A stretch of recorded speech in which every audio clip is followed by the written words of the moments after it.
Hörmətli əziz şəhid ailələri, qazilər və vətənsevərlər, 16-10-cu ay 2025-ci il tarixdə Azərbaycanın Beyləqan rayon Dünyamallar kəndinin 27 sentyabr 2020-ci il 44 günlük 2-ci Qarabağ Vətən müharibəsi qəhrəmanı, kəşfiyyatçı, iki övladı vətənə yadigar qalan şəhid Abdullayev Fasil Mir Yusifoğlu'nun şəhadətinin 5-ci il dönümü anım məclisi keçiriləcək. İlk olaraq saat 10:30-da Beyləqan rayonunun Dünyamallar kənd şəhidlər xiyabanında şəhidin məzarı ziyarət ediləcək. Daha sonra saat 12:00-da şəhidin ailəsi tərəfindən ata ocağında şəhidin adına ehsan süfrəsi açılacaq. Eşidən, bilən hər bir kəs dəvətlidir. Hörmətlə şəhidin dəyərli ailəsi.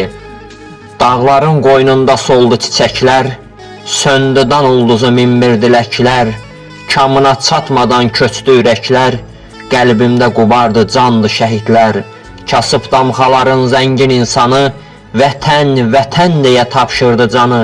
Hər kəsdən üstündür bir damla qanı, ən böyük şöhrətdir, şandır şəhidlər. Göylərdən ucadı məqamı ulu, əməli salihdir imanla dolu.